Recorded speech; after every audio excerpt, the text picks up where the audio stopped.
카레 만드는 기술은 전부 유튜브를 보고 할 수 있고, 카레 구성이 시리즈 메뉴였기 때문에 진입장벽은 굉장히 낮은 편이에요. 오픈하고 3개월이 됐을 때 어느 날 하루 매출이 14,000원 난 날이 있어요. 내가 맛있게 하고 잘하면 다른 손님이 오지 않을까? 절대 오지 않습니다. 절대로. 웬만하면 그거를 창업 초기 단계부터 인스타나 블로그를 쓰셔서 잠재 고객들한테 그걸 알리세요. 그게 있는 것과 없는 것은 매출의 차이가 완전히 달라져요. 카레집이 차별점이 있어야 되는데, 콩피 요리는 그럴 때 유리하게 쓸 수 있습니다. 콩피는 저온 조리를 하는 건데 신선한 재료를 쓰면 더 맛있을 것 같잖아요. 근데 그렇지 않아요. 냉동분해를 50도로 가열된 향신 콩피 오일에 그대로 넣어야 돼요.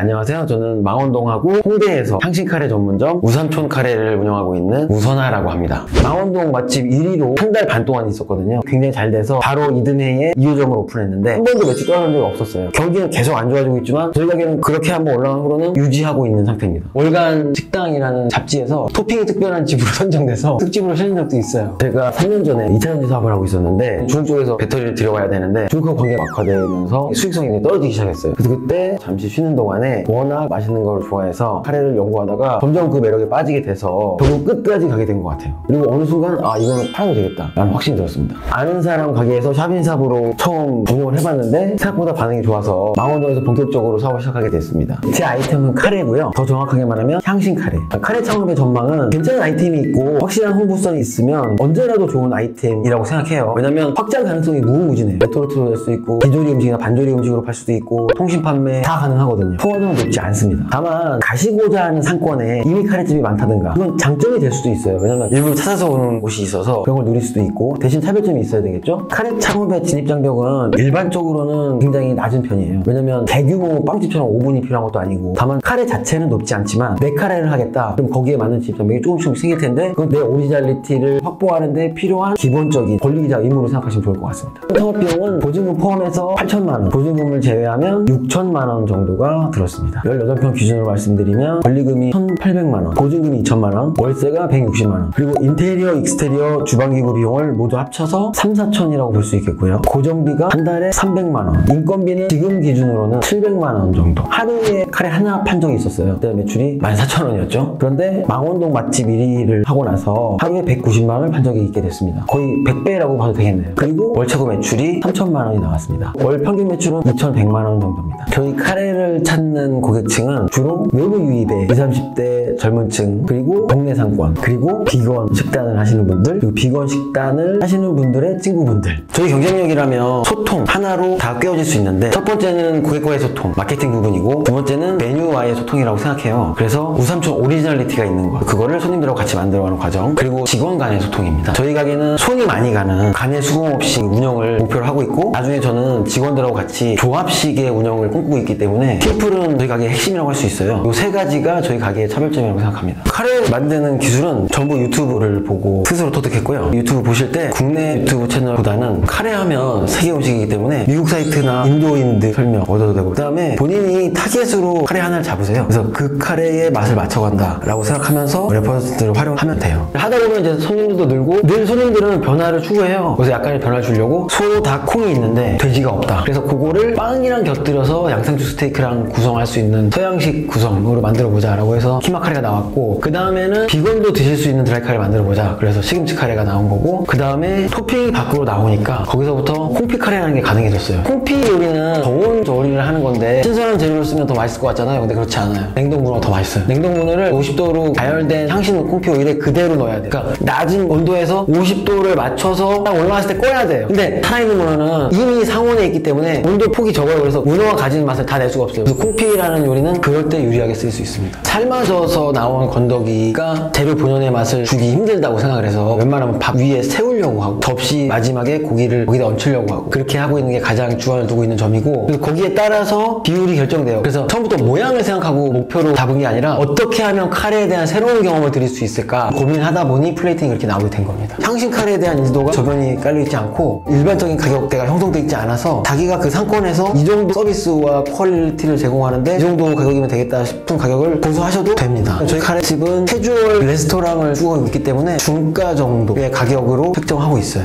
지금 저희 네이버 플레이스밖에 안 올라가 있어요. 매출 추이를 거의 완벽하게 반영하고 있는 게 네이버 플레이스 조회수예요. 우리나라는 아직도 대형 플랫폼의 그늘에서 자영업자가 벗어날 수 없어요. 그래서 이거를 한계라고 보지 마시고 이용하시면 돼요. 그래서 그 조회수를 높이면 매출이 올라가는구나 라고 생각하면 돼요. 특히 메뉴 사진은 작가분을 부르시는 게 좋아요. 왜냐면 그걸 보고 손님들이 오기 때문에 손님들이 우리 가게의 메뉴에 대해서 알 수 있는 정보는 그거밖에 없어요. 메뉴 자료를 활용해서 키오스크 메뉴 사진에도 놓고 또 그게 일관되게 통용되도록 인스타에도 주기적으로 올려주는 겁니다. 그러면 인스타에서 비프카레 이쁘다 라고 해서 네이버 플레이스에 왔는데 똑같은 사진이 있고 그게 매장에 왔는데 똑같은 사진이 있다. 그럴 때 신뢰를 쌓을 수 있는 거죠. 인스타, 틱톡, 스레드 3가지 하고 있습니다. 오픈하고 3개월이 됐을 때 어느 날 하루 매출이 14,000원 난 날이 있어요. 비프카레 딱 하나 나갔거든요. 그 전에 저는 홍보는 굉장히 짜치는 일이라고 생각했어요. 그러니까 맛있게 하고 잘하면 다른 손님이 오지 않을까? 절대 오지 않습니다. 절대로. 그때 본격적으로 마케팅에 뛰어들었는데 그 다음 달에 망원동 맛집 1위로 올라갔어요. 그때 망원점이 굉장히 잘 돼서 바로 이듬해에 2호점을 오픈했는데 한 번도 매출 떨어진 적이 없었어요. 웬만하면 그거를 창업 초기 단계부터 인스타나 블로그를 쓰셔서 잠재 고객들한테 그걸 알리세요. 그게 있는 것과 없는 것은 믿음의 차이가 완전히 달라져요. 그리고 비건 분들에 대해서 타겟팅을 한다 그러면 인스타나 SNS를 이용해서 많이 홍보하세요. 특정한 타겟 고객들을 제목률을 높일 수 있고 만족해서 가시면 소개를 하고 그런 식으로 선순환 구조를 일으키는 게 굉장히 중요합니다. 홍보 방법은 여러 가지를 다 해보셔야 돼요. 뭐를 얼마 하라는 게 아니라 다 해보고 자꾸 시행착오를 겪으면서 계속 공부를 하시되 운영의 일부로 반드시 포함시켜야 된다는 말씀이에요. 고정비, 인건비만 있는 게 아니라 광고비를 엄연히 끼워 넣으셔야 되고 왜냐면 메타에 1일짜리 2만원을 태우면 부가세랑 애플 수수료 포함하면 3만원이 나가요. 네이버 검색 광고 하루에 또 5만원이죠. 거기에 이벤트용으로 난이나 음료수 서비스 준다면 그것도 홍보 비용이고 거기에 들어가는 시간도 홍보 비용인 거고 사진 작가의 촬영 비용 모두 따지면 최소 300이고요. 보통 500 정도는 쓰셔야 돼요. 직장인 분들을 위해서는 점심시간에 되도록이면 빨리 메뉴를 회전시키는 편이 좋습니다. 바쁜 직장인 분들이기 때문에 직장에 와서 주문을 했는데 10분 이상 걸린다? 그럼 다음에 안 올 확률이 굉장히 높아요. 그래서 평일 점심을 준비하고 계시다면 빠른 회전율이 가능하도록 사전에 만반의 준비를 해두시는 게 좋아요. 재료 준비를 미리 해놓으면 좋고 반조리가 가능한 음식들은 반조리를 해두시면 굉장히 좋습니다. 가장 많이 들어가는 재료는 양파고 가장 비싼 재료는 버터입니다. 버터는 벌크로 5kg짜리 앵커버터 이런 식으로 구매하시면 되고 쿠팡에 많이 있어요. 그리고 스테이크를 맛있게 굽고 싶으면 기버터라고 정제버터가 필요할 텐데 그거는 안산에 가면 파키스탄 분들이나 인도인 분들이 직접 운영하시는 무역상들이 있어요. 그분한테 직접 떼오시는 게 가장 빠른데 그분 연락처를 얻는 방법은 쿠팡에서 기버터를 검색하신 다음에 거기에 전화번호가 나와 있어요. 그게 판매처가 아니라 수입업자인 경우가 많아요. 그럼 거기 얘기하시거나 아니면 안산 단원구 식자재 유통업체 거기 가셔서 직접 구매하시는 게 제일 싸고요. 고기는 미트박스라는 사이트가 있어요. 수입산 냉장 소고기 가장 싸게 살 수 있는 사이트가 거긴데 세금계산서랑 다 되니까 세무자료 얻기도 편하고 공산품 같은 경우는 쿠팡이 제일 싸고 전통시장 같은 데서 구매한다 그럼 오늘의 상품권이 200만원이 1인당 탈 수 있는 최대 한도인데 10% 싸게 살 수 있어요. 그래서 대놓고 거래하는 구매처가 있다면 오늘의 상품권 구매해서 재료를 사시면 10%는 싸게 살 수 있죠. 식자재 구매 비용을 절감하기 위해서 가장 좋은 거는 적게 시키는 겁니다.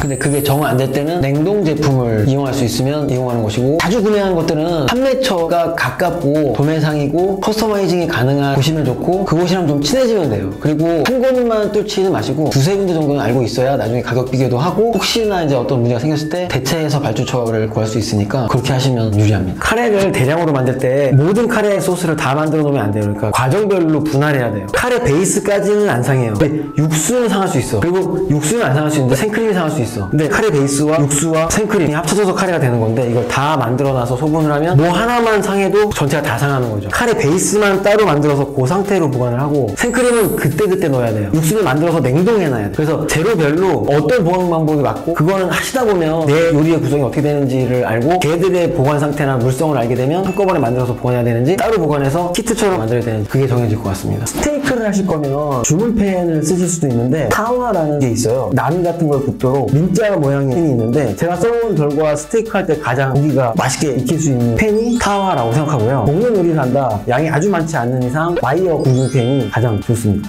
튀김기는 아예 튀김을 전문으로 하지 않는 이상 소형 튀김기 쓰시는 게 좋아요. 왜냐면 기름 관리가 어렵기 때문에 내가 튀길 것들이 많지 않다 싶으면 웬만하면 작은 것들을 쓰시고 다만 얘들은 자주 고장이 나는 것들이기 때문에 반드시 여분을 하나씩 두고 사용하시는 게 팁이라는 팁입니다. 저희 단의 작업대는 저희는 냉장고를 씁니다. 라셀르의 간냉식 냉장고가 어떨까 뭐 이런 생각을 해봤는데 간냉식 냉장고는 팬이 달려있어요. 성에가 끼지 않기 때문에 공간을 세이브할 수 있고 그래서 좋다고 생각했는데 그 팬의 공간이 성에가 생기는 공간보다 더 많이 차지하는 경우가 많아서 그걸 그냥 직냉식으로 했고 다만 써본 중에서는 시스템 냉장고가 괜찮더라고요. 저에게 창업이라는 소통입니다. 왜냐면 그전에는 제가 카레를 준비하면서 이 정도 퀄리티에 이 정도 서비스인데 장사가 안 되겠어? 라고 하지만 그건 제 생각인 거고, 결국은 내가 변화될 준비가 되어 있는가, 그것이 창업의 가장 큰 준비 과정이라고 생각하고, 내 눈높이를 사장의 눈높이가 아니라 고객의 눈높이, 직원의 눈높이, 운영하는 눈높이로 바꿔야 가능한 일이라고 생각해서 저도 계속 노력하고 있습니다. 많은 준비 과정을 같이 있었으면 좋겠고요. 지금 경기가 많이 어려워서 창업하기는 굉장히 좋은 시기인데 막상 시장에 뛰어들기는 리스크가 큰 시기예요. 근데 이럴 때 여러 업체들이 살아남기 위해서 모두 발버둥을 치고 있는데 어떤 방식으로 운영해 가는지 그런 것들을 벤치마킹 해가면서 마케팅과 소통은 가게 운영의 일부다 라고 생각하시면 창업하시기 전에 이미 창업한 게 될 겁니다. 제 인터뷰가 도움이 되셨다면 우리 동네 CEO TV 구독, 좋아요 꼭 부탁드립니다. 더 많은 창업 노하우가 필요하시다면 우리 동네 CEO 앱을 확인해주세요.